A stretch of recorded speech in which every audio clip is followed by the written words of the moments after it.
Hello everyone. So this is complete marathon video for class 10th banking and insurance and this is last minute revision video. तो इसमें what I have done जितना भी आपके syllabus में important questions हैं which are very much expected in the board examination. आपका जो paper है वो 26 फरवरी को है तो उससे पहले ये वाली वीडियो यू मस्ट वॉच क्योंकि काफ़ी क्वेश्चंस आप जब पेपर देने जाएंगे तो यू विल फाइंड कि काफ़ी सारे क्वेश्चंस जो हैं it will be there in your paper as well because this is my past experience इतना सालों से पढ़ाने के बाद I can analyze कि ये वाले क्वेश्चंस काफी बार repetitively पूछे जाते हैं राइट नंबर 2 जब आप पेपर देकर आएंगे please put in the comment section कि आपका पेपर कैसा रहा बिकॉज इट रियली मोटिवेट्स जब बच्चे आके कमेंट में लिखते हैं कि नहीं my paper went well and because of the all the important questions that I have shared so it really gives motivation. So let's start without wasting any time. Unit 1 is introduction to banking. तो पहला question जो है वो है कि what do you understand by truncated check. Truncated check कौन सा होता है जो फिजिकली एक बैंक दूसरी बैंक को क्लियरिंग के लिए नहीं भेजता, फिजिकली नहीं भेजा जाता है ये वाला चेक। यहाँ पे क्या करता है बैंक, एक चेक की स्कैन इमेज ले लेता है और उस इमेज को फिर इलेक्ट्रॉनिकली दूसरे बैंक को भेजता है राइट। तो यहाँ पे चेक एक्चुअली मूव नहीं होता है, सिर्फ स्कैन इमेज इलेक्ट्रॉनिकली चेक की भेजी जाती है। नाउ चेक क्या है, चेक एक रिटर्न ऑर्डर है। इस जो रिटर्न ऑर्डर बैंक को दिया जाता है कि वो एक पर्सन को या कंपनी को मनी पे कर दे। So this is we can say cheque is payable on demand. जब भी जिसका भी अकाउंट है बैंक में वो जाता है बैंक के पास, ठीक है, और बैंक को चेक देता है। चेक दे रहा है मतलब कि ऑर्डर दे रहा है कि the bank should pay the money to the person. Okay, then cheque में ये दोनों चीजें भी इंक्लूड होती हैं, ट्रंकेटेड चेक यानी scanned image of the cheque, digital cheque भी। नेक्स्ट हम कर आता है एंटीडेटेड चेक। एंटीडेटेड चेक क्या होता है, इस चेक में डेट सपोज लिखी है 1 जनवरी 26, ठीक है, लेकिन चेक को डिपॉजिट कर रहे हैं 10 जनवरी को। तो जो डेट लिखी होती है वो पास्ट डेट लिखी होती है, लेकिन चेक जो डिपॉजिट कर रहे हैं वो 1 जनवरी के बाद आफ्टर द डेट डिपॉजिट कर रहे हैं। लेकिन हमेशा ये याद रखना चाहिए कि जब भी आप चेक डिपॉजिट कर रहे हो it should be within the 3 months of the date return on the cheque. यानी ये जो डेट 1 जनवरी लिखी हुई है चेक के ऊपर डेट, इसके 3 महीने, इस डेट से लेके 3 महीने के अंदर अंदर चेक डिपॉजिट कर देना चाहिए बैंक में, अदरवाइज फिर वो वैलिड नहीं होता है। नेक्स्ट क्वेश्चन है इंडोर्समेंट किसे बोलते हैं। इंडोर्समेंट तरीका है, इट्स अ वे कि आप नेगोशिएबल इंस्ट्रूमेंट को ट्रांसफर कर सको to the another person. Negotiable instrument यानी चेक या प्रोमिसरी नोट। क्या होते हैं, चेक तो मैंने आपको बता ही दिया, प्रोमिसरी नोट अभी मैं आगे बताऊंगी। तो इसमें दो पार्टीज होती है, इंडोर्सर एंड इंडोर्सी। इंडोर्सर कौन होता है, जो इंस्ट्रूमेंट को साइन करता है सो दैट इसको वो ट्रांसफर कर सके किसी और को, और जिसको ये ट्रांसफर किया जाता है उसको एंडोर्सी बोलते हैं। तो नॉर्मली एंडोर्समेंट के लिए ये जो नेगोशिएबल इंस्ट्रूमेंट है इसके बैक साइड पे साइन किया जाता है और एंडोर्सी का नाम लिखा जाता है। लेकिन अगर स्पेस नहीं है तो एक सेपरेट स्लिप जिसको एलोंगी बोलते हैं वो अटैच कर दी जाती है। नेक्स्ट क्वेश्चन, क्रॉसिंग किसे बोलते हैं और डिफरेंट टाइप्स ऑफ क्रॉसिंग क्या है। क्रॉसिंग का मतलब होता है बेटा दो पैरेलल लाइंस ड्रॉ करना चेक पे ऐसे, और इसमें आप अकाउंट पे, not negotiable and company and को ऐसे आप लिख भी सकते हो और नहीं भी लिख सकते, ऐसे ब्लैंक भी ड्रॉ कर सकते हो। तो इसको ऐसे लिख भी सकते हो आप, अकाउंट पे एक्सेट्रा। टाइप्स कौन से हैं, जनरल क्रॉसिंग। तो जनरल क्रॉसिंग ये वाला देखे, जैसे या आप बिल्कुल ब्लैंक छोड़ दो, दो पैरेलल लाइंस चेक में ड्रॉ करके, या आप ये लिख दो या अकाउंट पे लिख दो या नॉट नेगोशिएबल लिख दो। तो ये हो गया जनरल क्रॉसिंग। लेकिन स्पेशल और रिस्ट्रिक्टिव क्रॉसिंग क्या है, इसमें जो है आप स्पेसिफिकली बैंक का नाम भी लिखते हो। नेक्स्ट क्वेश्चन ये है कि एडवांटेज क्या है, हम क्यों क्रॉसिंग करते हैं। क्रॉसिंग का सबसे बड़ा एडवांटेज ये है कि आप इस क्रॉस चेक को बैंक काउंटर में ले जाके इन कैश नहीं करा सकते, ये डायरेक्टली पे के अकाउंट में ही क्रेडिट होता है। तो इससे जो पेमेंट है वो सिक्योर हो जाती है। तो अगर किसी के हाथ में एक क्रॉस चेक लगता है और वो बैंक में जाए और बोले मेरे को कैश दे दो, वो पॉसिबल नहीं है। ठीक है, तो 4 करेक्टरिस्टिक्स नेक्स्ट क्वेश्चन है बताने हैं बिल्स ऑफ एक्सचेंज के। इजिली फ्रीली ट्रांसफरेबल है, it must be in writing, certain amount इसमें मेंशन होता है और सर्टेन टाइम पीरियड के लिए वो भी मेंशन होता है। अच्छा, now what is promissory note? Promissory note जो है, एक ये जो डेफिनेशन दी हुई है ये बेटा बुकिश लैंग्वेज में है, पर प्रोमिसरी नोट क्या होता है ये मैं आपको पहले बता देती हूँ कि एक रिटन डॉक्यूमेंट है जो साइन एक पर्सन साइन करता है, और जो पर्सन इस प्रोमिसरी नोट को साइन करता है उसे बोलते हैं मेकर। ये साइन करने का मतलब क्या है कि वो प्रॉमिस कर रहा है कि मैं एक फिक्स्ड अमाउंट ऑफ मनी आपको पे कर दूंगा, और ये प्रॉमिस जो है क्लियर और अनकंडीशनल होता है, यानी वो प्रॉमिस कर रहा है विदाउट एनी कंडीशन। ऐसा नहीं कह रहा कि आप मेरे साथ ये करोगे तो मैं आपको ये पैसा दूंगा, ऐसी कोई कंडीशन अटैच नहीं होती है। तो ही promises to pay fixed amount of money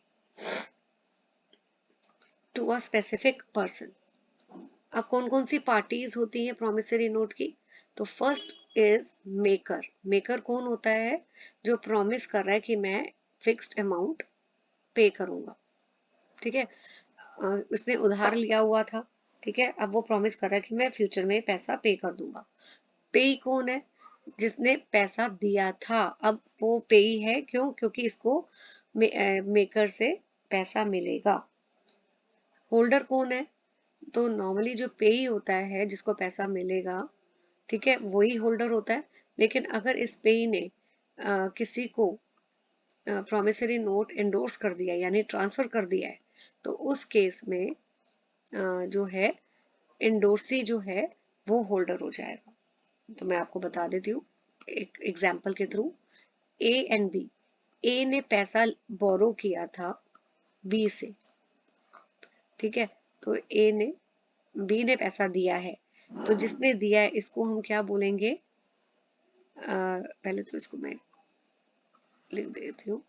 ठीक है, ए ने पैसा लिया था बी से और ए प्रॉमिस कर रहा है कि मैं तुम्हें पैसा दे दूंगा, तो ए प्रॉमिस कर रहा है, तो ए को बोलेंगे मेकर, और बी को पैसा मिलेगा तो बी को बोलेंगे पे। ठीक है, और पे जो है वो ही होल्डर है। लेकिन जस्ट इमेजिन अगर बी, अच्छा ए ने जो है प्रोमिसरी नोट साइन करके बी को दे दिया था, अगर जिसमें से प्रॉमिस किया था कि मैं तुम्हें पैसा दूंगा, अगर सपोज बी ने आगे ये प्रोमिसरी नोट सी को दे दिया है, तो अब होल्डर कौन हो गया? सी हो गया, राइट। ओके, नेक्स्ट है आपको कंपेयर करना है बिल्स ऑफ एक्सचेंज के और प्रोमिसरी नोट को। सो यहाँ पे देखते हैं प्रोमिसरी नोट क्या है? प्रॉमिस किया जा रहा है कि पे कर देंगे। बिल्स ऑफ एक्सचेंज ऑर्डर होता है, प्रॉमिस नहीं होता है, right. Primary liability promissory note में किसकी है? Maker of the promissory note. Maker कौन? जो प्रॉमिस कर रहा है, साइन कर रहा है प्रोमिसरी नोट को कि मैं पे कर दूंगा। लेकिन बिल्स ऑफ एक्सचेंज में प्राइमरी लायबिलिटी है ड्रॉई की। ठीक है, promissory note is drawn in single copy, लेकिन बिल्स ऑफ एक्सचेंज को it is drawn in sets. अच्छा, प्रोमिसरी नोट जो है अनकंडीशनल होता है, मैंने बताया था ना, इट इज अनकंडीशनल।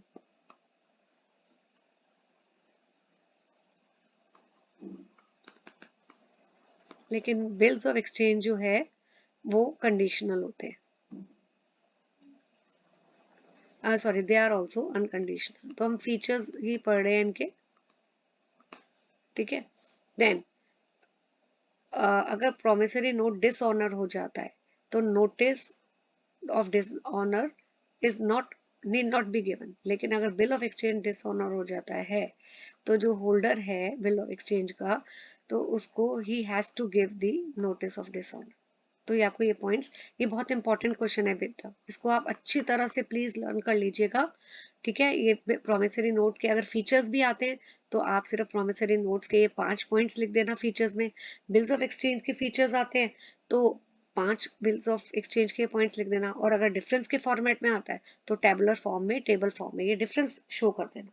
ठीक है, next name the instrument named in negotiable instrument act. तो उस इंस्ट्रूमेंट का नाम है नेगोशिएबल इंस्ट्रूमेंट। ठीक है, सो negotiable instrument act has not defined the term negotiable instrument। ठीक है, उन्होंने इस एक्ट में जो है उन डेफिनेशन नहीं दी हुई है, बस नेम्स मेंशन किए हुए हैं नेगोशिएबल इंस्ट्रूमेंट्स के। वो कौन से हैं? Promissory note, bills of exchange and cheque payable to either order और bearer. Next question, briefly explain the process of obtaining a demand draft. तो इसमें आपको स्टेप्स लिखने हैं कि कैसे डिमांड ड्राफ्ट ऑब्टेन होता है। तो जो एप्लीकेंट है डिमांड ड्राफ्ट का, उसको एक डीडी यानी कि demand draft request slip fill करनी है, उसमें नाम, अमाउंट मेंशन करना है, और जिसको डिमांड ड्राफ्ट पेई है, जिसको पैसा रिसीव होगा, उसका नाम लिखना है। जो ब्रांच इशू करी है डीडी, उसका उसके बारे में मेंशन करना है। ठीक है, and location, the draft should be payable at his name, ये सारा सिग्नेचर, अकाउंट नंबर, सारी डिटेल्स मेंशन करनी है। तो सबसे पहले एक रिक्वेस्ट, डीडी रिक्वेस्ट स्लिप, जिसमें सारी डिटेल्स मेंशन होनी चाहिए। फिर ज्यादातर ये जो डिमांड ड्राफ्ट बनवाता है परचेजर जो होता है, उसका उसी बैंक अकाउंट, बैंक में अकाउंट होता है। तो वो बैंक को बोलता है कि डिमांड ड्राफ्ट इशू कर दो और मेरे अकाउंट से जो है वो आप पैसा डेबिट कर देना। डेबिट का मतलब मेरे अकाउंट में से जो फंड्स हैं वो माइनस कर देना, डिडक्ट कर देना। राइट, बैंक उसका अकाउंट जो है, अकाउंट होल्डर का, उसमें से अमाउंट जो है डिडक्ट कर देता है, यानी डेबिट कर देता है, और डीडी इशू कर देता है in favour of the beneficiary, मतलब यानी जिसको भी पैसा जाएगा उसके नाम पे डीडी बना दिया जाता है।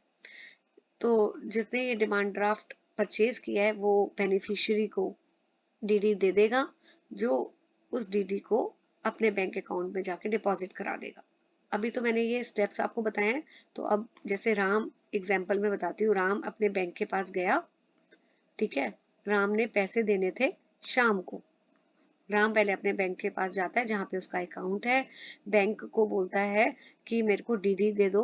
बैंक राम के अकाउंट में से पैसा माइनस करके, ठीक है, अगर उसने सपोज 8,000 का डीडी बनवाया, तो राम के अकाउंट में जो भी पैसा था उसमें से 8,000 रुपए माइनस हो जाएंगे, और बैंक फिर डीडी राम को दे देगा, जिसमें उस डीडी में जो है किसका नाम मेंशन होगा?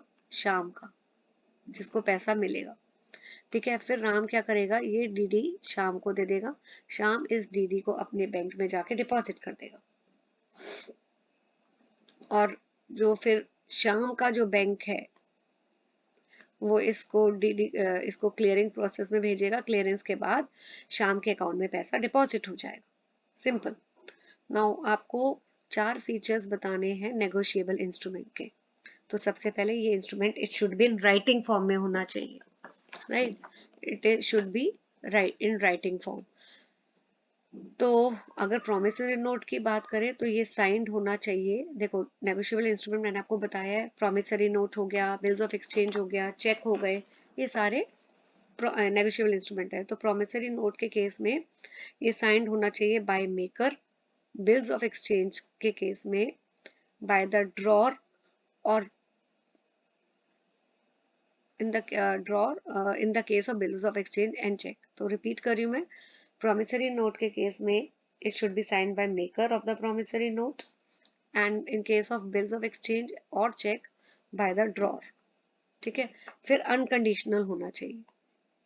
तो जैसे ये वाले, ये अगर स्टेटमेंट है, पे mister x ₹1000 if you earn profit, if you earn profit condition है, तो ये गलत हो गया। ये बिल्स ऑफ, ये नेगोशिएबल इंस्ट्रूमेंट नहीं है। नेगोशिएबल इंस्ट्रूमेंट वो होता है जो अनकंडीशनल हो, कोई कंडीशन अटैच ना हो। A cheque is always drawn on a specified banker. तो चेक जो है आप किस पे ड्रॉ कर रहे हो? पर्टिकुलर बैंक में। आप बैंक को बोल रहे हो, ऑर्डर दे रहे हो कि you pay a certain sum of money to a specified person. लेकिन बिल्स ऑफ एक्सचेंज जो है वो किस पे ड्रॉ करते हो? On anybody who has to pay, right? Now promise और acceptance to pay is for, आप जो प्रॉमिस कर रहे हो या एक्सेप्ट कर रहे हो पेमेंट का, वो किस चीज की पेमेंट, बात किसकी हो रही है? ऑफ मनी, सिर्फ मनी की, कोई कमोडिटी की नहीं कि मैं प्रॉमिस कर रहा हूँ मैं 2 किलो चावल दूंगा। No, it is a promise to pay money, rupees. Amount जो है वो सर्टेन होना चाहिए, ठीक है? जैसे स्पेसिफिकली अमाउंट मेंशन होना चाहिए कि I will pay you 10,000 rupees, right? Then it is payable to order और बियरर। सो अगर चेक, जैसे एग्जांपल पढ़ रहे हैं, ये मैं हाईलाइट कर देती हूँ, let me change the colour, या if check is drawn showing the pay's name as Mr. Mansukh, then it may be paid to Mansukh or to his order to any other person as per his order। ठीक है, तो इसका क्या मतलब है? ये जो नेगोशिएबल इंस्ट्रूमेंट है वो जिसका नाम यहाँ पे मेंशन्ड है नेगोशिएबल इंस्ट्रूमेंट में, उसको पे करना, उसी को पे होना चाहिए। जैसे अगर नेगोशिएबल इंस्ट्रूमेंट में नाम लिखा हुआ है मनसुख का, तो मनसुख को ही पेमेंट मिलनी चाहिए। और अगर मनसुख ने बोला है कि आप, मनसुख ने ऑर्डर दिया है कि मुझे मत दो लेकिन मेरी जगह आप राम को दे दो, तो to the order of Mansukh it should be payable to Ram. Then pay must be a certain person. ऐसे इसमें जो पेई का नाम है वो सर्टेन होना, मतलब होना चाहिए।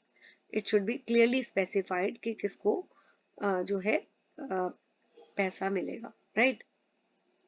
Okay, delivery of the instrument, कि ये जो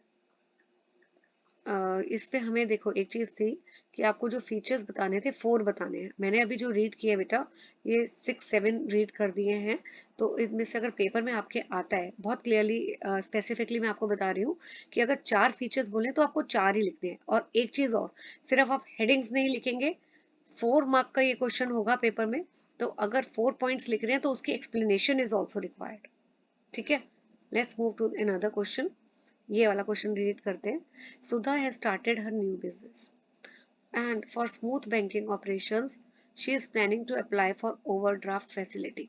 तो अब उसने नया बिजनेस शुरू किया है और अब वो प्लान करिए कि मैं ओवरड्राफ्ट फैसिलिटी, ओवरड्राफ्ट का मतलब मैं बैंक से लोन ले लेती हूँ, ठीक है? लेकिन उसको डिसएडवांटेज भी पता है ओवरड्राफ्ट के, तो आपको उसको बताना है what are the disadvantages of overdraft. तो इसको आपको डिसएडवांटेजेस के बारे में बताना है। सो क्वेश्चन है आपका डिसएडवांटेजेस। एक तो ओवरड्राफ्ट बहुत कॉस्टली होते हैं, सबसे पहला पॉइंट तो यही हो गया, कॉस्ट हो गया, क्योंकि इसमें इंटरेस्ट भी आपको देना पड़ता है, आप बोरो कर रहे हो और ये जो इंटरेस्ट रेट है वो काफी हाई होता है। फिर रिकॉल, बैंक जो है, बैंक ने ही आपको उधार दिया है तो बैंक कभी भी रिकॉल, रिकॉल मतलब ये पैसा अपना वापस मांग सकते हैं, ठीक है? So bank can recall the entire overdraft at any time. Third, security. Overdraft जब भी आप बैंक से आप लोन ले रहे हो तो बैंक में आस्क कि आप बदले में कोई अपना एसेट या ज्वेलरी या हाउस प्रॉपर्टी के पेपर्स उनको दे दो एज अ मॉर्टगेज, ठीक है? तो it is secured by the assets. Okay, now state the meaning of acceptor for honour in bills of exchange. देखो बिल्स ऑफ एक्सचेंज में क्या होता है कि अगर आपने, जिसने भी प्रॉमिस किया था, ठीक है, ड्रॉई, ड्रॉई कौन होता है? जिसने पैसा देना है। तो अगर उसने प्रॉमिस किया था कि मैं एक पर्टिकुलर टाइम के बाद पैसा वापस कर दूंगा और वो रिफ्यूज कर देता है, जब भी उससे पैसा वापस मांगा जाता है वो कह रहा है अब वो मना कर देता है कि मैं नहीं दे रहा, तो उस केस में जो है कोई और पर्सन जो, जिसकी कोई लायबिलिटी नहीं थी, उसको उसकी कोई रिस्पॉन्सिबिलिटी नहीं थी कि उसको पैसा देना है, वो एग्री कर देता है कि अगर ड्रॉई पैसा नहीं दे रहा तो उसके बदले में मैं पैसा दे देता हूँ। तो वो जो आदमी है जो खुद अपनी मर्जी से पैसा देने को तैयार हो जाता है, अगर ड्रॉई रिफ्यूज कर देता है तो हम उसी को बोलते हैं, उस एक्सेप्टर को बोलते हैं एक्सेप्टेंस फॉर ऑनर, राइट। तो यूनिट 1 के इंपॉर्टेंट क्वेश्चंस मैंने करा दिए हैं। Unit 2 is about deposit accounts, ठीक है। तो या इस क्वेश्चन को करते हैं। पहला, महेश जो है उसको फाइनेंशियल डिफिकल्टीज है due to losing his job, right, making it hard for him to pay his children education. तो फाइनेंशियल डिफिकल्टीज हो रही हैं, उसकी जॉब चली गई है, अब वो बच्चों की स्कूल की फीस नहीं दे पा रहा है। तो अब उसको किस तरह की लोन फैसिलिटी लेनी चाहिए थी, राइट, बैंक से, और आपको फीचर बताना है लोन का। तो वो पर्सनल लोन बैंक से लेगा, और पर्सनल लोन की फीचर्स क्या है, रेट ऑफ इंटरेस्ट फिक्स्ड होता है, और रिलेटिवली आप जल्दी पैसा मिल जाता है, राइट। और जो पेमेंट है वो काफी प्रिडिक्टेबल पेमेंट्स होती हैं, कि उसको पता है किस किस टाइम पे उसको कितना कितना पैसा बैंक को कब कब कितने पीरियड के बाद वापस करना है। ओके, नेक्स्ट, नवीन को लोन चाहिए ताकि वो न्यू बाइक खरीद ले, लेकिन अब उसके पास कोई ऐसा आदमी नहीं है जो गारंटी दे लोन की। तो कौन सा लोन उसको अप्लाई करना चाहिए? He should go for the vehicle loan. और प्रोसेस क्या है व्हीकल लोन का? तो इसका प्रोसेस ये है कि उसको लेंडर बैंक पहले सिलेक्ट करना है, किस बैंक से वो लोन लेगा, एलिजिबिलिटी देखेगा, लोन अमाउंट सिलेक्ट करेगा कि, और टेन्योर देखेगा कि कितने अमाउंट के लिए वो लोन ले सकता है, डॉक्यूमेंट्स उसको सबमिट करने पड़ेंगे, और फिर वो अपनी बाइक जो है बुक कर सकता है। ओके, नेक्स्ट क्वेश्चन है sorry, mention 3 features of bank loan. तो बैंक लोन के फीचर्स क्या हैं? बैंक लोन जो है वो सिक्योर्ड भी हो सकता है, अनसिक्योर्ड भी हो सकता है। सिक्योर्ड कौन सा होता है? जिसमें आपको लोन, बैंक जब भी लोन देता है वो बदले में कोई एसेट बोलता है कि मेरे पास आप गिरवी रख दो, मॉर्टगेज कर दो। अनसिक्योर्ड जिसमें बैंक कोई एसेट नहीं मांग रहा। इंटरेस्ट जो है बैंक चार्ज करता है जब भी लोन दे रहा है, तो बदले में इंटरेस्ट भी तो चार्ज करेगा बैंक। वो इंटरेस्ट का रेट फिक्स्ड भी हो सकता है और वेरिएबल भी हो सकता है। और अगर मॉर्टगेज लोन लिया है, मॉर्टगेज का मतलब कि बोरोअर जो है जब भी बैंक से लोन ले रहा है तो बदले में एसेट रखवा रहा है, तो बोरोअर को फीस भी पे करनी पड़ती है। नेक्स्ट क्वेश्चन पे आते हैं। As per RBI guidelines which category of loan could be priced without reference to base rate? तो आरबीआई की गाइडलाइंस के अकॉर्डिंगली जो जुलाई 2012 में आई थी, उसमें कुछ ऐसे लोन्स भी हैं, ठीक है, जिसको प्राइस हम कर सकते हैं without reference to base rate. तो ये आपको लर्न करना है। कौन से वो ऐसे? डिफरेंशियल इंटरेस्ट रेट एडवांस, ये इसको आपको लर्न ही करना है, कि अगर loans to the bank own employees including retired employees, अगर बैंक लोन दे रहा है अपने एम्प्लॉयज को और उन एम्प्लॉयज में रिटायर्ड एम्प्लॉयज भी आ रहे हैं, तो लोन को हम प्राइस कर सकते हैं बिना reference to base rate. Third, loan to bank depositor against their own deposits. Okay, next question. एस जो है वो फैक्ट्री ओनर है और अपने वर्कर्स को वेजेस देता है। वो कब देता है? फर्स्ट 10 days में ही दे देता है, एवरी मंथ, ठीक है। और खुद जब वो पेमेंट लेता है वो आफ्टर 20th डे लेता है, लेकिन अभी उसको वेजेस देने में काफी डिफिकल्टी हो रही है। तो उसने एक लोन अकाउंट खोला है, आपको बताना है which type of loan facility should he go for it, और एक फीचर बताना है। तो जो लोन फैसिलिटी है जो उसको मिल सकती है उसको बोलते हैं कैश क्रेडिट, ठीक है। इसमें क्या होता है, वो बैंक से लोन ले लेता है और बदले में स्टॉक जो भी उसके गोडाउन में पड़ा है वो security, as a security bank के पास रखवाता है। तो फीचर्स क्या है इसके, कि लोन जो है वो क्यों दिया जाता है? ताकि जो कंपनी की वर्किंग कैपिटल रिक्वायरमेंट्स है वो पूरी हो सके, और बदले में जो लोन ले रहा है उसको एक सिक्योरिटी बैंक के पास रखनी पड़ती है। इंटरेस्ट कितने अमाउंट पे चार्ज किया जाता है? जितना लोन का अमाउंट कस्टमर ने यूज किया है, ठीक है। सपोज बैंक ने लोन अमाउंट दिया है 10 लाख, लेकिन सैंक्शन इतना किया है कि तुम इतने का लोन ले सकते हो, लेकिन यूज किया है अभी सिर्फ 6 लाख, तो इंटरेस्ट कितने पे लगेगा? सिर्फ 6 lakhs पे, right. Next, M needs a loan from a bank लेकिन उसके पास कुछ गिरवी रखवाने के लिए कोई एसेट्स नहीं है, कोई पर्सन भी नहीं है जो गारंटी दे सके, तो कौन सा लोन उसको अप्लाई करना चाहिए? क्योंकि उसके पास कोई एसेट नहीं है, तो अनसिक्योर्ड की बात हो रही है, अनसिक्योर्ड लोन की बात हो रही है। सिक्योर्ड लोन कौन से होते हैं? जिसमें उसके पास कुछ एसेट्स देने के लिए है as a security to the bank, लेकिन यहाँ पे उसके पास ना एसेट है, ना कोई इंसान ऐसा पर्सन है जो उसके लिए बिहाफ पे उसको गारंटी दे सके बैंक को, तो वो अनसिक्योर्ड लोन ले सकता है।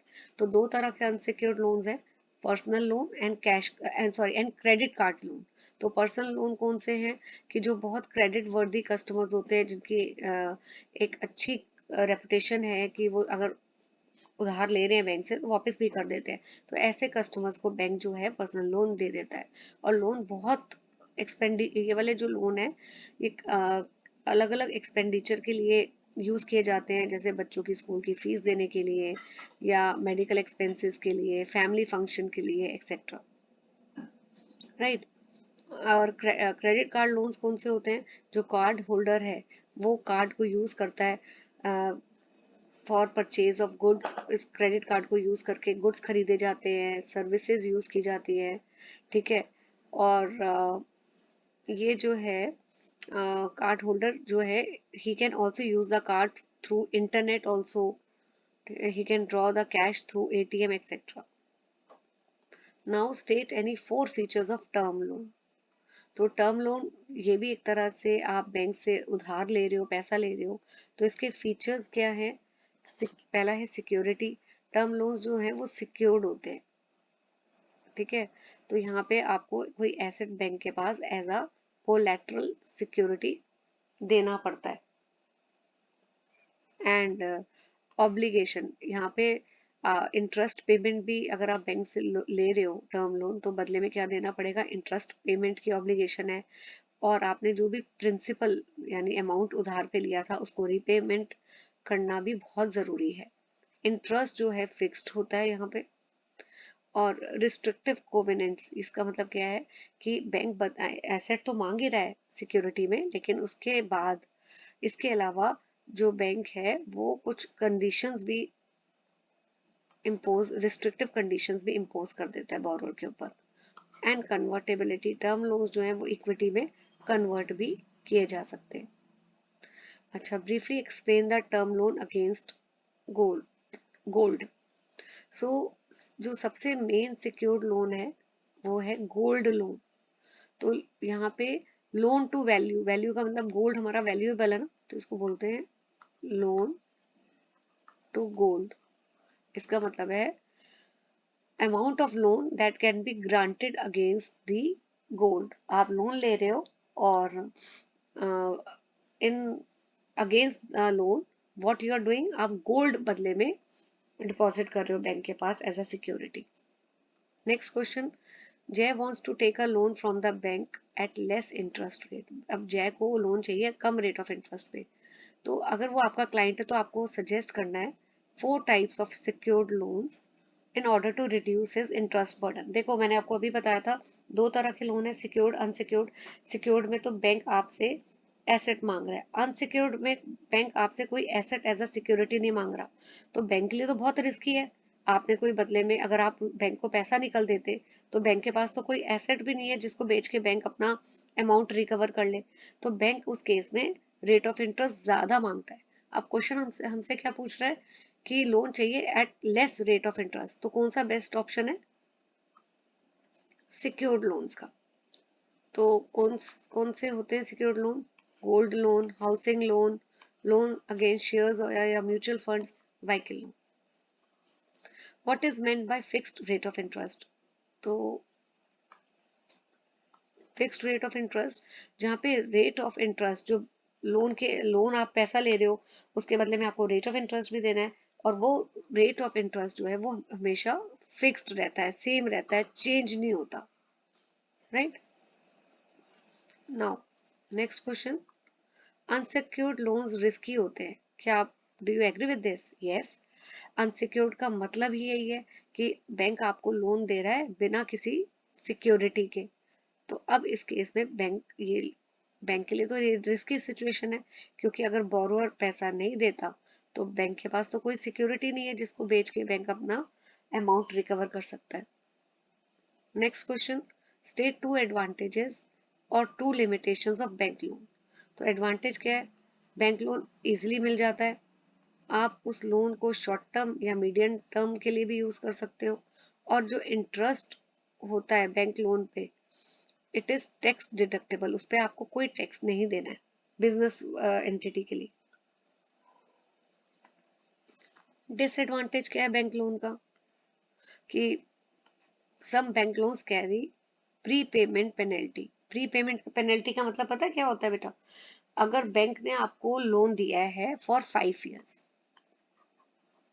ठीक है, अब आपने बैंक से लोन ले लिया है 5 साल के लिए, लेकिन अब आपका काम हो गया और आप 3 साल के लिए ही 3 साल के बाद ही बैंक को पैसा वापस कर देते हो, तो आपने प्री पेमेंट कर दी, 5 साल से पहले ही कर दी, तो बैंक अब आपसे पेनल्टी चार्ज करेगा, क्योंकि 2 साल का इंटरेस्ट जो बैंक ने सोचा था मुझे मिलेगा, तो अब बैंक को वो इंटरेस्ट नहीं मिल रहा है, तो बैंक इसलिए पेनल्टी लगाता है। तो कई अगर आप बैंक लोन जल्दी रिपे कर देते हो तो पेनल्टी लगती है। Borrowing too much from the bank can lead to increase in interest burden. अगर आप बहुत ज्यादा बैंक लोन लेते हो तो आपको इंटरेस्ट का बर्डन भी बियर करना पड़ता है। और let me first clean this बेटा, फिर आपको या next is, in most cases bank does not disburse the whole amount of loan applied for it। तो अगर आपने सपोज 10 लाख के लिए लोन मांगा है तो बैंक आपको एकदम 10 लाख नहीं दे देता, ठीक है, वो आपको हो भी सकता है 10 लाख सैंक्शन ही ना करे, वो आपको सिर्फ 8 लाख या 6 लाख ही सैंक्शन करे। थर्ड चैप्टर है यूटिलिटी सर्विसेज ऑफ बैंक, ये भी बहुत इंपॉर्टेंट है, तो ये छोटे एक 1 मार्कर क्वेश्चंस भी आ सकते हैं। Who can access a bank locker, तो बैंक लॉकर कौन एक्सेस कर सकता है, सर्वाइवर जिसके नाम पे लॉकर है, नॉमिनी, ठीक है, या लीगल हेयर, ये भी जाकर सर्वाइवर ने मेंशन ही किया होता है कि कि ये इंसान जो है mister A B, he is my nominee, तो उस केस में नॉमिनी भी जाके नॉमिनी जो है वो भी लॉकर को एक्सेस कर सकता है। Okay, now what is the need for bank locker. Bank locker जो है वो सेफ होता है, ट्रस्ट वर्दी होता है, वहां पे आप अपनी valuables, jewellery, important document store कर सकते हो बिना टेंशन के, क्योंकि it is considered as very safe and trustworthy. अब बैंक जो है वो क्यों कोलैटरल या सिक्योरिटी मांगता है जब भी वो लॉकर असाइन करता है, तो बैंक देखिए लॉकर किस किस को देता है, एक देता ही वो जिसके अकाउंट होल्डर्स है, जो बैंक के एग्जिस्टिंग अकाउंट होल्डर है उसको लॉकर देगा, ठीक है, जिसके बैंक में सेविंग अकाउंट है या करंट अकाउंट है। और किसको लॉकर देता है, अ, जो फिक्स डिपॉजिट बैंक को दे देता है, जिसमें फिक्स डिपॉजिट में एटलीस्ट उतना अमाउंट होना चाहिए जो 3 इयर्स का जो बैंक का लॉकर का रेंट है, एटलीस्ट उतने अमाउंट का तो फिक्स डिपॉजिट हुई, ठीक है। क्यों ऐसा करता है बैंक, कि इन केस अगर जिसने भी लॉकर लिया है वो रेंट लॉकर का नहीं दे पा रहा, तो बैंक उस फिक्स डिपॉजिट को यूज करके अपना रेंट जो है रिकवर कर सकता है। Who all can avail bank locker facility, कौन कौन बैंक फैसिलिटी, अब फर्स्ट क्वेश्चन से कंफ्यूज मत होना, पहला क्वेश्चन था एक्सेस कौन कर सकता है बैंक लॉकर, अब ये है कि बैंक लॉकर फैसिलिटी कौन कौन अवेल कर सकता है। सो लॉकर फैसिलिटी जो है, लॉकर को अगर अवेल करना है, अगर आप चाहते हो कि आपको लॉकर मिले, तो आपके पास बैंक में एक अकाउंट होना चाहिए, ठीक है। सो लॉकर किस किस को अलॉट होता है, इंडिविजुअली भी हो सकता है, जॉइंटली भी आप ले सकते हो, जैसे अगर मैंने अपने नाम का लॉकर लेना है तो मैं अकेले भी ले सकती हूँ, अगर मेरे को किसी और को अटैच करना है अपने साथ तो 2 जने मिलके जॉइंटली भी लॉकर ले सकते हैं। लॉकर जो है first come first serve basis में कस्टमर्स को मिलता है, तो जब भी लॉकर आप लेते हो तो बैंक, मैंने आपको अभी ऊपर ही बताया कि मिनिमम सिक्योरिटी डिपॉजिट लेता है, राइट, और मिनिमम 3 इयर्स का रेंट जो है वो फिक्स डिपॉजिट की तरह लिया जाता है, right. Okay, next security deposit जो है, ये भी It is kept under bank's line in respect of rental and other dues. तो ये जो डिपॉजिट बैंक लेता है जब भी लॉकर अलॉट करता है, तो ये डिपॉजिट यूज करता है फॉर अगर कोई भी रेंट नहीं पे कर रहा है लॉकर का, तो ये डिपॉजिट यूज किया जाता है to recover the rent amount, right. और एक्नॉलेजमेंट बैंक इशू कर देता है फॉर फिक्स डिपॉजिट, जो भी लिया है उसके लिए बैंक जो है एक एक्नॉलेजमेंट स्लिप भी दे देता है। नाउ एडवांटेज क्या है यूजिंग अ डिमांड ड्राफ्ट, ये ज्यादा सिक्योर है देन चेक्स, ठीक है। फिर डिमांड ड्राफ्ट्स आर प्रीपेड, तो प्रीपेड क्यों है? क्योंकि ये प्रीपेड है इसलिए ये जैसे चेक डिसऑनर हो जाता है, बोलते हैं ना बाउंस हो गया, ये डिसऑनर नहीं होता है। And they are accepted nationwide. और पे जो है does not need a bank account to encash a DD. तो पे जरूरी नहीं है कि पे का जो बैंक अकाउंट है, अगर पे के पास डिमांड ड्राफ्ट है तो वो उसको वैसे भी बिना बैंक अकाउंट के भी इनकैश करा सकता है। ये क्वेश्चन बेटा बहुत अच्छी तरह कर लेना, ये इंपॉर्टेंट है, advantages of using a demand draft. Next benefits बताने ई बैंकिंग के, ये भी इंपॉर्टेंट है। ई बैंकिंग मतलब ऑनलाइन बैंकिंग आजकल तो सभी करते हैं, मोबाइल से भी करते हो, लैपटॉप से भी करते हो, कोई भी डिवाइस से कर सकते हो। तो इजिली फंड ट्रांसफर हो जाते हैं, हैसल फ्री ट्रांजैक्शन होती है, आपको लाइन में नहीं खड़ा होना। Then round the clock access कर लेते हो, ठीक है। राउंड द क्लॉक मतलब 24/7 कर सकते हो। Mobility at its best, online bills पे कर देते हो, ठीक है। और ये थोड़ा सा इसमें हायर इंटरेस्ट रेट है एंड लोअर फीस है, तो ये कुछ एडवांटेजेस है। Now what is the concept of demand draft, why it is preferred over cheque. तो प्रेफर्ड ओवर चेक का तो आंसर ये है कि चेक तो बाउंस हो जाते हैं, डिसऑनर हो जाते हैं, लेकिन डिमांड ड्राफ्ट डिसऑनर नहीं होते, बाउंस नहीं होते।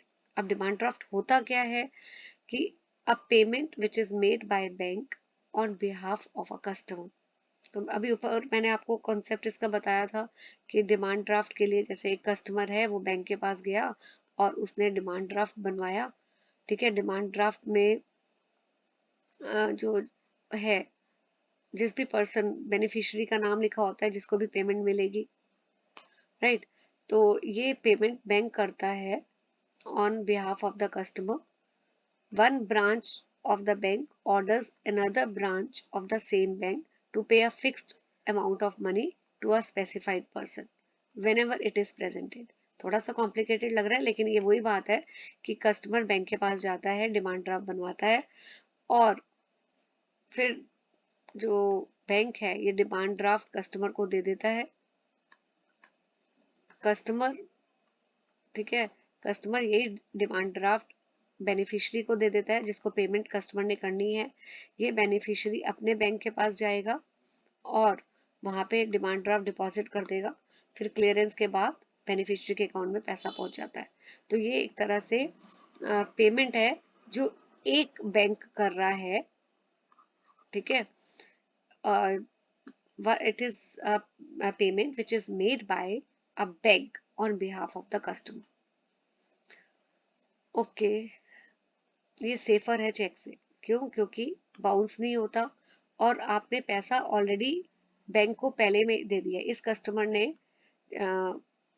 बैंक के पास, अपने बैंक के पास गया था, इसको ऑलरेडी बैंक के पास अकाउंट था, तो इसने बैंक को बोला कि मेरे अकाउंट में से पैसा माइनस कर दो, ठीक है, और डिमांड ड्राफ्ट इशू कर दो। तो क्योंकि पहले से ही एक तरह से पैसा बैंक को मिल गया है, तो ये डिसऑनर नहीं होता है। ओके, अब आपको इस क्वेश्चन में रिस्क बताने हैं। अभी तो हमने एडवांटेजेस पढ़े थे ना ऊपर, अब आपको रिस्क बताने हैं इंटरनेट बैंकिंग के, कि काफी फ्रॉडलेंट वेबसाइट है, ये भी इम्पोर्टेंट है। बहुत सारी वेबसाइट है, काफी फ्रॉड वेबसाइट्स होती हैं, फेक ईमेल्स आती हैं, और आपको ये भी पता है कि कई लोग अटैक, ऑनलाइन बैंकिंग पे अटैक करते हैं। क्यों करते हैं? ताकि लॉग इन डेटा स्टील कर पाए। फिशिंग, फार्मिंग, ये भी कुछ टर्म्स हैं। देन ये भी नेगेटिव है, cross site scripting, Trojan horse, browser attack. तो ये कुछ रिस्क है जो आपको याद करने हैं, राइट।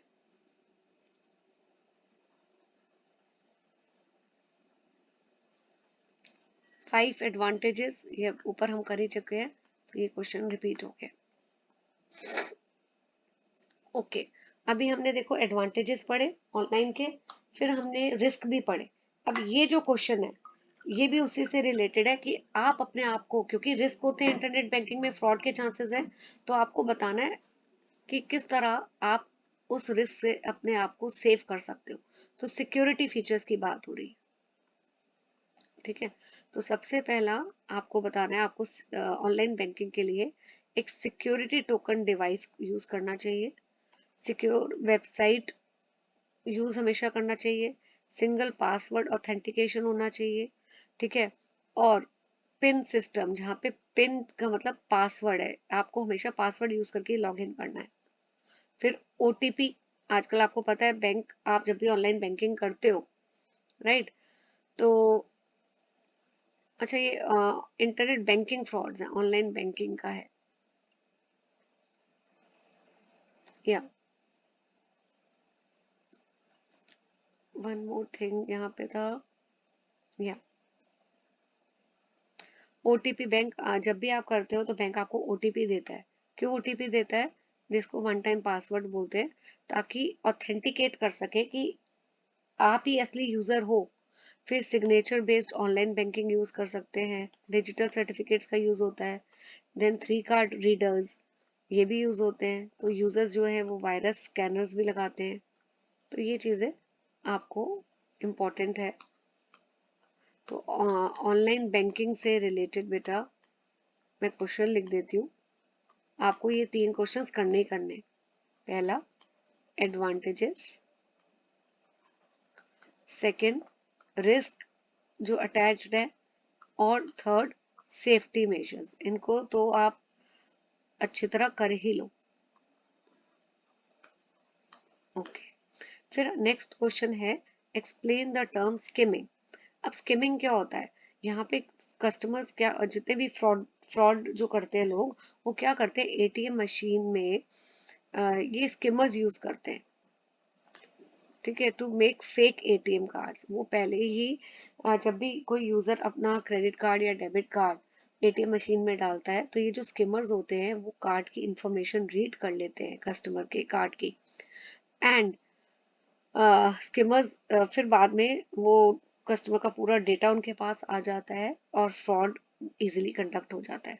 तो एक स्मॉल कैमरा ऑलरेडी पहले से लगा होता है एटीएम मशीन में, स्किम, और ये जो कैमरा है, स्किमर है, ये सारी इंफॉर्मेशन कस्टमर की डेबिट कार्ड या क्रेडिट कार्ड की स्टील कर लेते हैं।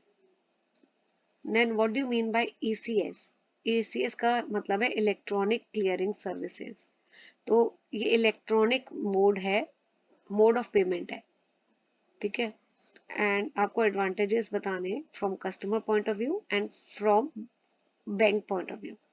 तो ईसीएस मैंने बहुत डिटेल में आप मेरी जो वीडियोस हैं, जो मैंने काफी डिटेल वीडियोस बनाई हुई है बैंकिंग इंश्योरेंस की, उसमें यूनिट 3 काफी बड़ा चैप्टर है, तो मैं यह बहुत डिटेल में नहीं कराऊंगी। अगर डिटेल में समझना है अबाउट ईसीएस, इसके 2 मेथड होते हैं, ईसीएस डेबिट और ईसीएस क्रेडिट। तो एक हल्का सा मैं आपको वन लाइनर में बता देती हूँ, ईसीएस क्रेडिट क्या होता है।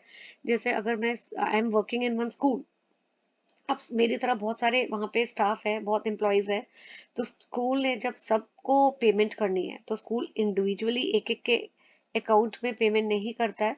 तो उस केस में what school will do, school is a user, ठीक है, एंड वो आगे ईसीएस क्रेडिट के थ्रू वन गो में सभी एम्प्लॉयज के अकाउंट में सैलरी क्रेडिट कर देते। तो ईसीएस डेबिट में इसका ऑपोजिट होता है। जैसे यहाँ पे अगर सपोज यूपी पीसीएल, ठीक है, ये क्या है, व्हाट इज यूपीपीसीएल? तो जो बेसिकली इलेक्ट्रिसिटी बिल्स कलेक्ट करती है, अब वो एक एक से इंडिविजुअली जाके नहीं करती है, इसके बहुत सारे electricity is use by many customer at the same time. तो सभी कस्टमर के अकाउंट से एक साथ पैसा डेबिट हो जाता है और इनके पास पहुंच जाता है। तो बहुत डिटेल में अगर आपको समझना है, please go to my detail video, ठीक है। उसका भी लिंक मैं डिस्क्रिप्शन पे डाल दूंगी, प्लेलिस्ट का, तो आप वहां से देख सकते हैं। तो एडवांटेजेस क्या है कस्टमर के पॉइंट ऑफ व्यू से, यहाँ ECS डेबिट के एडवांटेजेस दिए हुए हैं। तो ऑटोमेटिक डेबिट हो जाता है कस्टमर के अकाउंट से, उनको बैंक में जाने की ज़रूरत नहीं होती है, कस्टमर को ट्रैक रखने की ज़रूरत नहीं होती है, ऑटोमेटिक सारा सिस्टम होता है। और कस्टमर्स को ऑलरेडी अलर्ट्स भी मिल जाते हैं कितना पैसा डेबिट हुआ है। बैंक्स के लिए क्या फ़ायदा है, पेपर हैंडलिंग से फ्री हो गए वो लोग, अब सब कुछ इलेक्ट्रॉनिकली हो रहा है, प्रोसेसिंग ईजी होती है और स्मूथ प्रोसेस होता है। रिकन्सिलेशन, स्पॉन्सर बैंक क्या है, डेस्टिनेशन बैंक क्या है, ये बहुत डिटेल्ड वीडियो में मैंने समझाया हुआ है। अब importance of text phone banking, text phone banking क्या है, अगर आपने किसी को पे किया है, सपोज अगर मैं 5,000 किसी के अकाउंट में ट्रांसफर कर रही हूँ, उसी समय मुझे बैंक से मैसेज आ जाता है कि मेरे अकाउंट से इतना पैसा डिडक्ट हो गया थ्रू SMS। तो ये जो बैंक है इसको bank use mobile texting facility ताकि कस्टमर्स को अपडेट कर सके। ठीक है, बेनिफिट्स बताने नेफ्ट के, नेफ्ट की फुल फॉर्म भी पेपर में 1 मार्क कर आ सकती है। नेशनल इलेक्ट्रॉनिक फंड ट्रांसफर, तो सेफ होते हैं, सिक्योर होते हैं, मनी जो है इलेक्ट्रॉनिकली ट्रांसफर हो जाती है, कन्वीनियंट और easy way. Unit 4 is about introduction to insurance, तो बहुत इंपॉर्टेंट चैप्टर है। Question 1 is why life insurance investment tool should be a part of one financial plan. इस क्वेश्चन का मतलब क्या है, लाइफ इंश्योरेंस क्यों जरूरी है, क्यों, क्योंकि एक तो रिस्क कवर मिलता है, आप कोई लाइफ इंश्योरेंस पॉलिसी लेते हो तो एक तरह से it act as a risk cover. Again full protection against risk of death of the saver, अगर आप जो भी देखो, सबसे पहले इसमें आपको 2 टर्म्स पता होने चाहिए, इंश्योर्ड एंड इंश्योरर। इंश्योरर कौन है, जिस बेसिकली ये इंश्योरेंस कंपनी होती है जिससे आप पॉलिसी लेते हो, और जो पॉलिसी ले रहा है पॉलिसी होल्डर, उसको बोलते हैं इंश्योर्ड। तो अगर ये पॉलिसी होल्डर की डेथ हो जाती है तो उसके जो फैमिली मेंबर्स हैं, जो सर्वाइविंग मेंबर्स हैं, इंश्योरेंस कंपनी उनको कॉम्पनसेट करती है। ठीक है, इनकम रिप्लेसमेंट, तो कई बारी एन्युटी प्लान्स होते हैं, जो अभी आगे मैंने क्वेश्चन इसमें डाला हुआ इंपॉर्टेंट है वो भी। तो एन्युटी, अगर एन्युटी इंश्योरेंस प्लान लिए हैं तो एक फिक्स्ड इनकम पॉलिसी होल्डर को मिलती रहती है अगर उसकी जॉब नहीं है या रिटायरमेंट हो गई है। टैक्स फ्री बेनिफिट भी मिलते हैं एंड डिविडेंड पोटेंशियल, ये सारे कुछ और यूज बेनिफिट्स हैं। Then what is meant by nomination in life insurance, rights बताने हैं नॉमिनी के। तो नॉमिनेटिंग अ पर्सन का क्या मतलब है कि जिस पर्सन को, अगर सपोज इंश्योर्ड है पॉलिसी होल्डर ए, इसने पॉलिसी ली है, अगर वो नाम किसी का एज अ नॉमिनी ऐड करा रहा है तो उसका जैसे उसने राम का नाम, राम को नॉमिनेट किया तो राम को बोलेंगे नॉमिनी। तो जो भी लाइफ इंश्योरेंस पॉलिसी के बेनिफिट्स होंगे वो नॉमिनी को मिल जाएंगे। ठीक है, नॉमिनी को तभी he will get the right to receive the policy money in the event of the death of the policy holder। तो राम को तभी बेनिफिट्स मिलेंगे लाइफ इंश्योरेंस पॉलिसी के, या अगर आप दूसरे शब्दों में बोल सकते हो कि राम को पॉलिसी मनी तब मिलेगी, सिर्फ तभी मिलेगी जब ए की डेथ हो जाती है। ठीक है, अगर सपोज राम की डेथ पहले हो जाती है और ए अभी सरवाइव कर रहा है तो नॉमिनेशन जो है वो इनइफेक्टिव हो जाती है। Now what do you understand by assignment, assignment अलग है, नॉमिनेशन अलग होता है। नॉमिनेशन में आप किसी का नाम ऐड करा रहे हो, असाइनमेंट में मतलब आप अपना पॉलिसी का राइट जो है किसी और को ट्रांसफर कर रहे हो। तो जो ट्रांसफर करता है उसको बोलते हैं असाइनर, जिसके नाम पे आपने पॉलिसी ट्रांसफर कर दी है उसको बोलते हैं असाइनी।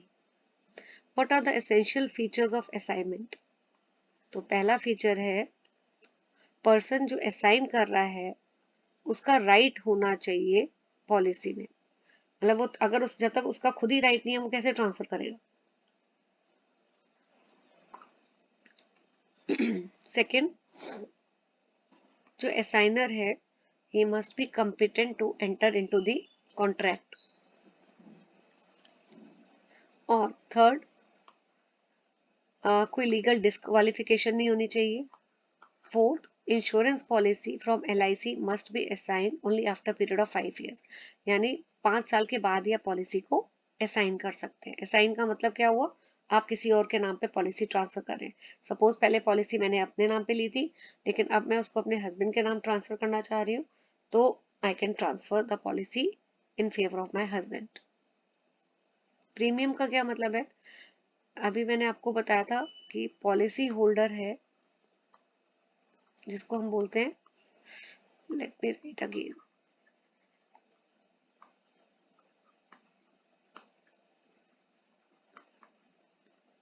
जिसको बोलते हैं हम इंश्योर्ड. और ये हो गया इंश्योरर, यानी इंश्योरेंस कंपनी की बात हो रही है.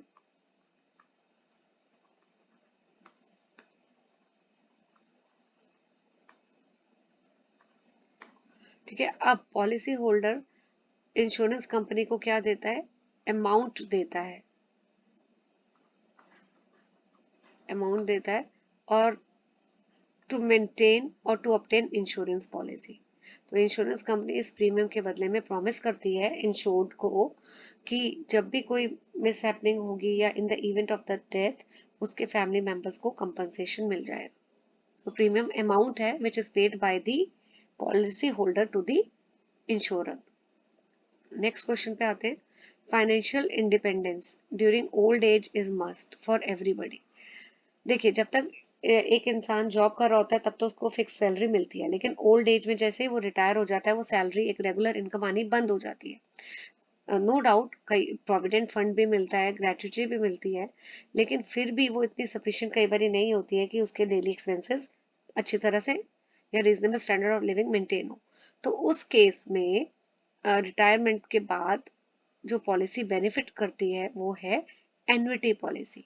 एन्युटी इसका मतलब होता है एक फिक्स्ड पेमेंट जो एक फिक्स इंटरवल के बाद मिलती रहेगी इंडिविजुअल को. तो जैसे 15,000 सपोज हर महीने मिलता रहेगा, that is called as annuity. 3 features बताने हैं एन्युटी पॉलिसी के. पहला, ये इसमें जो है insured amount is payable to the assured. तो ये 15,000 इंच अमाउंट है, ये एश्योर्ड मतलब इंश्योर्ड को मिलता रहेगा, मंथली मिलेगा या एनुअली मिलेगा, पर एक फिक्स्ड अमाउंट जो है वो मिलता रहता है. ठीक है. सेकंड, जो इंश्योर्ड है जिसने भी ये एन्युटी पॉलिसी ली है, उसको प्रीमियम रेगुलरली एक सर्टेन पीरियड तक पे करना पड़ता है. एंड ये उन लोगों के लिए बहुत जरूरी है जिनको रेगुलर इनकम चाहिए. Now state 2 features of money back policy. Money back policy का क्या मतलब है, देखो पहले तो मैं इसको समझा देती हूँ. मनी बैक पॉलिसी, सपोज आपने 10 लाख की पॉलिसी ली. ठीक है, अब ये आपने सपोज 10 साल की ले ली या 8 साल की ले ली थी. तो नॉर्मली क्या होता है कि 8 साल एक्सपायर होंगे या मेच्योर होने के बाद ही ये पैसा मिलता है, लेकिन मनी बैक पॉलिसी में ऐसा नहीं है. इसमें कुछ परसेंटेज जो है वो मनी, जो कुछ पर्टिकुलर पैसा है, जैसे 20% मिलेगा आफ्टर 2 years. तो कितना हो गया 20% इसका, 2 lakhs आपको मिल जाएगा. फिर अगेन 20% मिलेगा आफ्टर अगेन 4 years. तो ये मिल जाएगा फिर से 2 लाख, और रिमेनिंग 4 लाख मिलेगा मेच्योरिटी पे. तो एक एग्जाम्पल ही है ये. ठीक है, तो अब पढ़ते हैं. अब आपको समझ आएगा कि यहाँ मनी बैक पॉलिसी में मनी एक रेगुलर इंटरवल पे मिलती है ड्यूरिंग पॉलिसी पीरियड. अभी पॉलिसी मेच्योर भी नहीं हुई है, अभी पॉलिसी मेच्योर कब होगी, 8 साल के बाद, लेकिन पॉलिसी पीरियड में ही कुछ पैसा मिलता रहता है. ठीक है, अगर पॉलिसी होल्डर अलाइव है, तो इसी पैसे को बोलते हैं, मनी को बोलते हैं सर्वाइवल बेनिफिट. और अगर पॉलिसी होल्डर की डेथ हो जाती है ड्यूरिंग द पॉलिसी, तो जो नॉमिनी है उसको पूरा सम मिलेगा. तब ये जो पैसा सर्वाइवल बेनिफिट जिसको बोलते हैं, अगर पहले पॉलिसी होल्डर को मिला था, ये पैसा माइनस या डिडक्ट नहीं होगा, पूरा 10 लाख जो है वो नॉमिनी को मिल जाएगा। ठीक है, अर्लियर जो पेमेंट हुई है survival as a survival benefit, वो डिडक्ट नहीं होती है। So that is called as money back policy. Money back का मतलब है कि पॉलिसी पीरियड के बीच में ही रेगुलर अमाउंट जो है वो मिलता रहता है पॉलिसी होल्डर को। ठीक है, और बाकी अमाउंट मिलता है आफ्टर मेच्योरिटी। लेकिन अगर बीच में ही पॉलिसी होल्डर की डेथ हो जाती है, तो नॉमिनी को पूरा पैसा मिलता है without deducting the amount which was paid to the policy holder when he was alive. Next question पे आते हैं। Okay, mister and Mrs ABC, they have 3 children. उनको बच्चों के एजुकेशन प्लान करनी है, मैरिज, बाकी एक्सपेंसेस प्लान करने हैं। ठीक है, तो they wish to buy suitable policy. कौन सी पॉलिसी की बात हो रही है? Money back policy. तो क्योंकि इसमें जो है कुछ पेमेंट रेगुलर पॉलिसी के जब पॉलिसी पीरियड के बीच में ही रेगुलर अमाउंट मिलता रहता है, यहाँ पे मेच्योरिटी के बाद नहीं मिलता। In between when the policy is going on, policy period के बीच में भी एक रेगुलर अमाउंट मिलता रहता है। ठीक है, और इसमें एक चीज और बोली है, कोविड सिचुएशन में they are worried in case of untimely death. तो इसमें एक बेनिफिट और है मनी बैक में कि अगर डेथ हो जाती है पॉलिसी होल्डर की ड्यूरिंग द पॉलिसी पीरियड, तो जो नॉमिनी है उसको पूरा पैसा मिलता है। कुछ भी अमाउंट डिडक्ट नहीं होता। जो अमाउंट पहले पॉलिसी होल्डर को मिलता रहा है, वो अमाउंट माइनस या डिडक्ट भी नहीं होगा। नेक्स्ट क्वेश्चन, आपको स्टेप्स बताने हैं in taking the insurance policy. Life insurance policy के स्टेप्स बताने हैं। तो ये मैंने शॉर्ट पे स्टेप्स लिखे हैं, डिटेल्ड वाले स्टेप्स यहाँ है। So I will just cover up the short version of this, क्योंकि इसके स्टेप्स, डिटेल्ड वाले steps for taking life insurance policy, ये डिटेल वीडियो में मैं कवर करा चुकी हूँ यूनिट 4 में। तो आप डिटेल वीडियो का प्लेलिस्ट का लिंक मैं I will put in the description, you can access that playlist. तो सबसे पहले एक प्रपोजल फॉर्म फिल करना होता है, एज ग्रुप बताना होता है, एज के बारे में डिटेल्स देनी होती है। यहाँ देखिए, यहाँ लिखा भी है, प्रूफ ऑफ एज देना पड़ता है।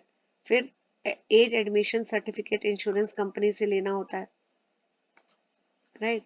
और पहले प्रपोजल फॉर्म फिल करना होता है। देन इंश्योरर जो है वो अपने, उनके अप्रूव डॉक्टर्स होते हैं, वो मेडिकल एग्जामिनेशन करते हैं इंश्योर्ड का, या जिसने भी प्रपोजल भरा है। ठीक है, मेडिकल रिपोर्ट जब आ जाती है तो इंश्योरर का एजेंट कॉन्फिडेंशियल रिपोर्ट सबमिट करता है। फिर रिस्क असेस होता है, एंड ऑन और from the date of the payment of the premium, जो इंश्योरर है वो प्रॉमिस करता है कि कभी भी कोई मिस हैपनिंग होगी तो वो इंश्योर्ड या उसके फैमिली मेंबर्स को कंपनसेट करेगा। फिर साइंड और स्टैम्प्ड डॉक्यूमेंट्स जो हैं वो दे दिए जाते हैं। तो ये जो है, अगर आपसे पूरा आंसर ऐसे लर्न नहीं होता है तो ये आप इसका स्क्रीनशॉट ले सकते हो, और इसको ऐसे पॉइंट्स लर्न करके you can write the answer in your own language, right. तो अगेन इसका स्क्रीनशॉट आप ले लो।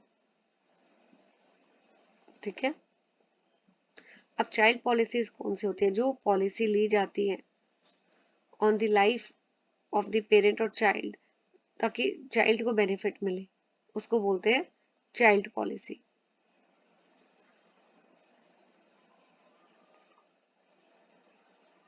एडवांटेजेस क्या है लाइफ इंश्योरेंस पॉलिसी के? तो ये तो मैंने अभी आपको बताया था। नहीं, क्वेश्चन हमने कवर नहीं किया है। रिस्क कवर, यस हमने किया था, रिस्क कवर मिलता है। फिर आप प्लान कर सकते हो लाइफ इंश्योरेंस पॉलिसी अगर लेते हो, तो you can plan your needs accordingly. Saving की हैबिट भी इनकलकेट होती है, और सेफ्टी भी है आपके इन्वेस्टमेंट की। एम क्या है of buying unit linked insurance plans? ये जितने भी शॉर्ट फॉर्म है इसके आपको फुल पता होना चाहिए फॉर्म, क्योंकि ये 1 मार्कर आपके एक्रोनिम्स आ सकते हैं and you may be asked to write the full form. तो ये जो स्कीम्स इंश्योरेंस प्लान है, ये दो पर्पस सर्व करती है। इट प्रोटेक्ट योर इन्वेस्टमेंट, और दूसरा इसका पर्पस होता है इन्वेस्टमेंट का। ठीक है, तो ये क्यों लिए जाते हैं इंश्योरेंस प्लान? क्योंकि एक तो आपकी इन्वेस्टमेंट जो है वो प्रोटेक्ट रहती है, और दूसरा एक इन्वेस्टमेंट का पर्पस भी सॉल्व हो जाता है। Next question, whole life insurance. तो होल लाइफ इंश्योरेंस कौन सी होती है? यहाँ पे जो प्रीमियम होता है, तो it is paid through out the life of the insured. तो जब तक इंश्योर्ड जो पॉलिसी होल्डर है, जब तक वो जिंदा है, तब तक ही हैज टू पे the premium through out the life, right. और जो सम है, पॉलिसी अमाउंट है, वो it is payable only in the event of the death of the insured. इस पॉलिसी को ऑर्डिनरी लाइफ पॉलिसी भी बोलते हैं।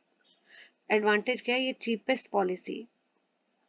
क्यों चीपेस्ट है? क्योंकि प्रीमियम जो है it is paid till the death of the policy holder. Last unit is left, that is about general insurance. So question 1, what is हल इंश्योरेंस? हल का मतलब होता है बॉडी ऑफ द शिप। तो जब आप शिप की इंश्योरेंस करवाते हो, ठीक है, कि अगर शिप कभी डैमेज ना हो जाए due to any of the event, ठीक है, sea piracy at sea, storms वगैरह, तो जब आप शिप की इंश्योरेंस करा रहे हो उसी को बोलते हैं whole insurance. Next question, state any two benefits of the, या explain any two benefits of the policy. So पहला तो क्वेश्चन है, Reema wants to buy insurance policy for a wooden factory. Wooden factory के लिए वो पॉलिसी लेना चाह रही है, इंश्योरेंस पॉलिसी। तो कौन सी पॉलिसी उसको लेनी चाहिए? She should take fire policy. ठीक है, तो कोई भी अगर डैमेज हो जाता है बिकॉज ऑफ फायर, तो फायर पॉलिसी लेके she can get compensation. What is fire insurance? Fire insurance वो कॉन्ट्रैक्ट है जहां पे इंश्योरर एक रेगुलर अमाउंट यानी कि प्रीमियम पे करता है to the insurer, sorry, insured जो है वो इंश्योरर को देता है। ठीक है, और इंश्योरर इस प्रीमियम के बदले में इंश्योर्ड को प्रॉमिस करता है कि कभी भी अगर प्रॉपर्टी या गुड्स डैमेज होते हैं बिकॉज ऑफ फायर, तो इंश्योरर जो है वो इंश्योर्ड को कंपनसेशन दे देगी। Okay, now various types of marine insurance policy. तो एक तो हल इंश्योरेंस है जो मैं बता चुकी हूँ। कार्गो इंश्योरेंस, यहाँ पे किस चीज की इंश्योरेंस ली जाती है? Goods which are carried by the ship, क्योंकि गुड्स में also get damage while they are transported. ठीक है, third is freight insurance. Freight का मतलब होता है रेंट और the amount which is paid for transportation of goods.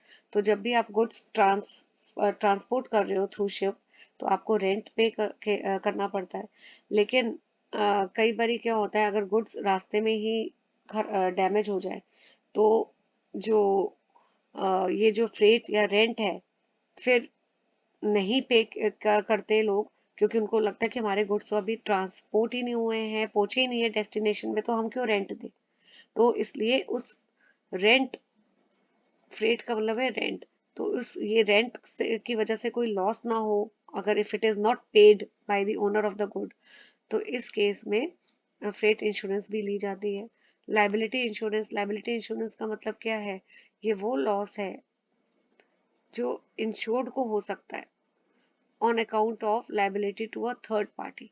तो सपोज अगर शिप जो है, राइट, अगर शिप जो है because it may get collided and दूसरी शिप के साथ इसका कोलिजन हो जाए, तो उस केस में जो शिप ए है, ऐसे समझाती हूँ तो आपको समझ आएगा, इसका कोलिजन हो गया शिप बी के साथ, ठीक है, एक्सीडेंट्स इन सिंपल वर्ड्स।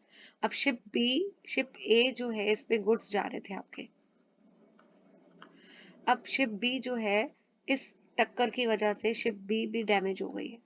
तो जो शिप ए है जिसकी इंश्योरेंस हुई हुई थी,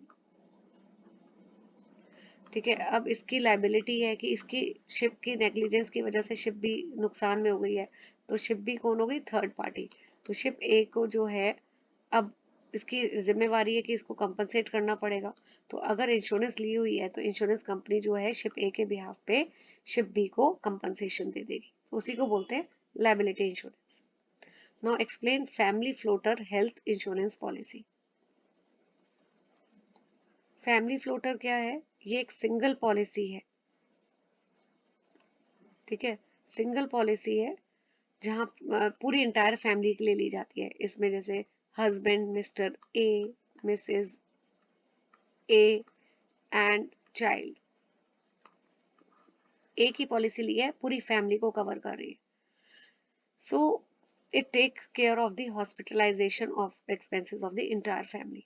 ये काफी बेनिफिशियल रहती है। इसमें एक सिंगल सम जो है अमाउंट पॉलिसी का is taken for the entire family. Next question, दो risk that are covered under the general insurance.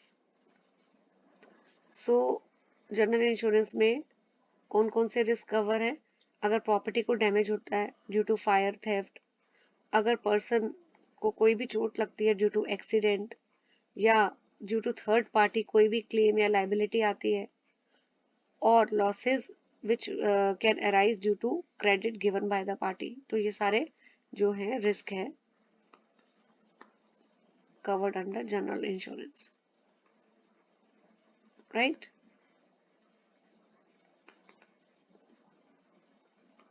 Okay, now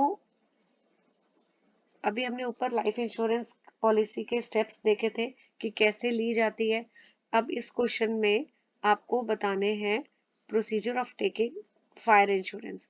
तो क्वेश्चन पहले पढ़ लेते हैं। मिस्टर वाई एक क्लॉथ शॉप ओनर है, ठीक है, कपड़े की दुकान है इसकी, और वो शॉप को 8 बजे बंद कर देता है। वन डे व्हाट हैपन कि उसने जब दुकान बंद की तो वो क्लॉथ आयरन बंद करना भूल गया। तो अब बिकॉज ऑफ हीटिंग स्पार्किंग हुई और पूरी शॉप में आग लग गई, काफी लॉस हुआ। उसके फ्रेंड ने उसको एडवाइस किया कि उसको इंश्योरेंस लेनी चाहिए ताकि ऐसे लॉसेस से वो बच सके। तो कौन से इंश्योरेंस की बात कर रहा है फ्रेंड, फायर इंश्योरेंस की।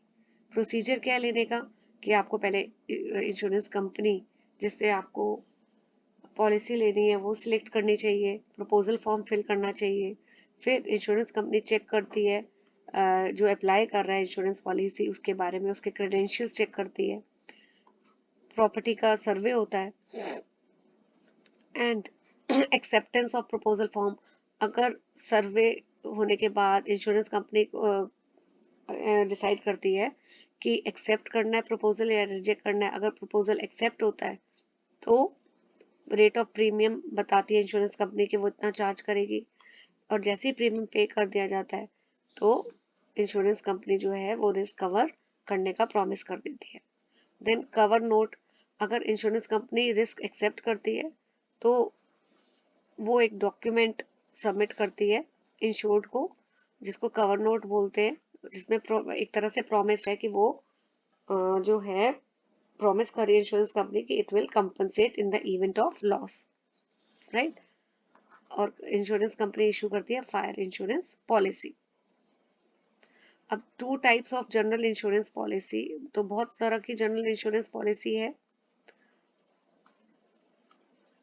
फर्स्ट इज फायर इंश्योरेंस, ये सारी जनरल इंश्योरेंस में आती है बेटा। Motor vehicle, health, personal accident, burglary और theft. What is meant by burglary, तो थेफ्ट क्या है, वो थेफ्ट सॉरी बर्गलरी क्या है, अगर आप किसी की प्रॉपर्टी में इलीगली उसको ब्रेक करके एंटर कर रहे हो एंड स्टील कर रहे हो तो उसी को बोलते हैं बर्गलरी। रिस्क जो है अंडर जनरल इंश्योरेंस, तो ये हम तो कर चुके हैं, अभी ऊपर ही किया था I think so, let me see, yes ये रिपीट है क्वेश्चन, ऊपर किया था ना ये, सो ये क्वेश्चन आई एम स्किपिंग अभी क्योंकि कर चुके हैं। Next, state the meaning of term health insurance. So health insurance policies को मेडिक्लेम पॉलिसीज भी बोलते हैं। ये वो सारी पॉलिसीज है जो हॉस्पिटलाइजेशन एक्सपेंसेस कवर करती है for treatment of illness, injury etcetera. Now what do you mean bye mandatory motor vehicle insurance? देखिए, इसमें क्या है कि इंडिया में अब बहुत कंपलसरी हो गया है एज पर लॉ कि जो भी मोटर व्हीकल है का ओनर है उसको इंश्योरेंस लेनी है, ताकि वो इन केस अगर सपोज कार का एक्सीडेंट हो जाता है दूसरी कार से, और जो दूसरी कार है उसको थर्ड पार्टी बोलते हैं, तो अब थर्ड पार्टी की तरफ लाइबिलिटी है, उनको कंपनसेट करना पड़ेगा।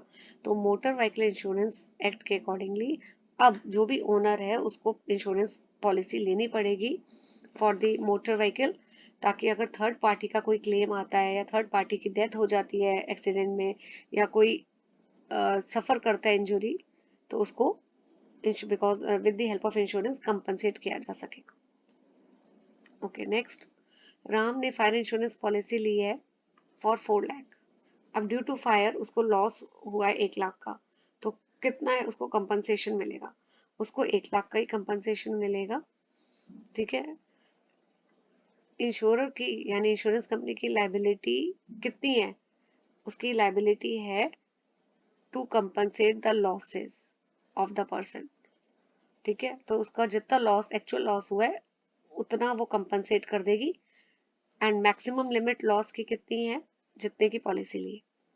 Next question, distinguish between life insurance and general insurance. Life insurance में रिस्क किसका है? Element of risk is death of a person, लेकिन जनरल इंश्योरेंस में रिस्क है डैमेज टू द प्रॉपर्टी और asset. Life insurance long period के लिए होती है और general insurance comparatively shorter period के लिए। देन बेनिफिशियरी कौन होता है लाइफ इंश्योरेंस में? अगर डेथ हो जाती है पॉलिसी होल्डर की, इंश्योर्ड की, तो बेनिफिशियरी कौन होगा? जो लीगल हेयर्स होंगे, उसके सर्वाइविंग मेंबर्स होंगे। जनरल इंश्योरेंस में बेनिफिशियरी कौन होता है? Policy holder. ठीक है, और वो कौन हुआ? Owner of the asset. और लाइफ इंश्योरेंस के केस में पीरियोडिकल प्रीमियम जो है वो पीरियोडिकली पे किया जाता है, चाहे क्वार्टरली हो, हाफ ईयरली हो, ईयरली हो। और जनरल इंश्योरेंस के केस में जनरली देखा जाता है कि लमसम प्रीमियम दिया जाता है तब जब आप पॉलिसी ले रहे हो उस समय। Right 2 points of importance of fire insurance policy to the business. So fire insurance policy के क्या फायदे हैं कि it covers cost of stock damage due to fire. अगर फायर की वजह से, आग की वजह से स्टॉक डैमेज हो गया, तो फायर इंश्योरेंस पॉलिसी उस लॉस को कवर करती है। ठीक है, अगर किसी एम्प्लॉय की डेथ हो जाती है because of the fire accident, तो डेथ बेनिफिट उसको प्रोवाइड करती है फैमिली मेंबर्स को। और अगर कोई मशीन जो है it get damage due to fire accident, तो उसको रिप्लेसमेंट करके देती है फायर इंश्योरेंस पॉलिसी। देन अगर कोई एम्प्लॉइज को चोट लग जाती है, इंजर्ड हो जाता है ड्यू टू फायर एक्सीडेंट, तो मेडिकल एक्सपेंसेस भी प्रोवाइड किए जाते हैं। Okay, explain proximity cause. तो फायर इंश्योरेंस पॉलिसी में बहुत इंपॉर्टेंट है कि इंश्योरेंस कंपनी तभी कंपनसेट करेगी पॉलिसी होल्डर को अगर जो भी लॉस या डैमेज हुआ है ड्यू टू दी फायर हो, और reason should be the direct, fire should be the direct reason for the loss, it should not be a indirect reason for the loss. तो एक बार पढ़ लेते हैं कि फायर जो है, लॉस का जो भी रीजन है वो फायर होनी चाहिए, और ये जो फायर है it should be the main reason for loss. Fire should be, मैं ऐसे लिख देती हूँ तभी आपको ज्यादा समझ आएगा, should be the direct reason for loss. It should not be indirect reason. तो ठीक है, इसी को बोलते हैं, इस रूल को बोलते हैं प्रॉक्सिमिटी क्लॉज। एग्जाम्पल देखो, मैं एक बार ही पढ़ लेते हैं। एक बिल्डिंग में फायर कैच करी, ठीक है। और अब वहां पे इतना क्योस हो रहा था आग की वजह से कि कुछ चोर आए और वो गुड्स उठा के ले गए। अब ये जो लॉस हुआ है गुड्स की वजह से, ये जो लॉस हुआ है गुड्स का, ये किस वजह से हुआ है? बिकॉज ऑफ फायर और because of theft. Main reason क्या है गुड्स का, लॉस ऑफ गुड्स का? It is theft. Fire is indirect cause, direct नहीं है, क्योंकि चोर आके गुड्स को ले गए। क्योंकि fire is not the direct reason, it is indirect, तो इंश्योरेंस कंपनी पे नहीं करेगी। एग्जाम्पल 2 पढ़ लेते हैं। इसमें शॉर्ट सर्किट हुई, आग लग गई और पूरी शॉप में गुड्स डैमेज हो गए। अब जो फायर है वो डायरेक्ट कॉज है, तो इंश्योरेंस कंपनी जो है वो पे कर देगी। And next question, mention the losses which are not covered by fire insurance policy. तो जो भी लॉस हो रहे हैं बिकॉज ऑफ अर्थक्वेक, ठीक है, because of act of foreign enemy, war, तो इनसे जो भी लॉसेस हो रहे हैं वो फायर इंश्योरेंस पॉलिसी कवर नहीं करती है। लॉस ड्यू टू फायर, अगर फायर हो रही है बिकॉज ऑफ अर्थक्वेक तो उस केस में नहीं करेगी। Then loss caused by underground fire. Third, अगर loss which are caused by burning of property by order of public authority, अगर कोई भी पब्लिक अथॉरिटी है जैसे कोर्ट है, उसने ऑर्डर किया है कि प्रॉपर्टी जो है वो बर्न होनी चाहिए, ऑर्डर दिए, और उसकी वजह से जो लॉस हो रहा है, तो insurance company, fire insurance company compensate नहीं करेगी, राइट। ओके, देन लॉस और डैमेज टू द प्रॉपर्टी, आपको इसमें यस, लॉस और damage to the property caused by its own fermentation और स्पॉन्टेनियस कंबशन। तो जैसे अगर बॉम्ब एक्सप्लोड हुआ है क्योंकि बॉम्ब में ही डिफेक्ट था, तो उसकी वजह, ऐसे केसेस में फायर इंश्योरेंस पॉलिसी जो है वो कंपनसेट नहीं करेगी। देन सोहन ने गाड़ी खरीदी लेकिन बहुत हेजिटेट हो रहा था कि इंश्योरेंस ले या ना ले। क्या मोटर व्हीकल इंश्योरेंस कंपल्सरी है, वॉलेंट्री है? तो इट इज मैंडेटरी। ये मैंने अभी आपको ऊपर बताया, ये भी रिपीट है। Define transit delay, last question. Transit delay का मतलब है जो अनएक्सपेक्टेड डिले होता है जब भी गुड ट्रांसपोर्ट होते हैं एक जगह से दूसरी जगह, तो there may be some delay during the transportation, that is called as transportation transit delay. With this our revision is complete. तो इस वीडियो को आप 2 बारी देखिए ताकि आपको आंसर्स जो हैं अच्छी तरह लर्न हो जाए। कोई डाउट है तो you can put the doubt in the comment section. I will be very happy to take up your doubt. Also, this is just a reminder that I'm going to put the link of the playlist of detailed videos in the description box.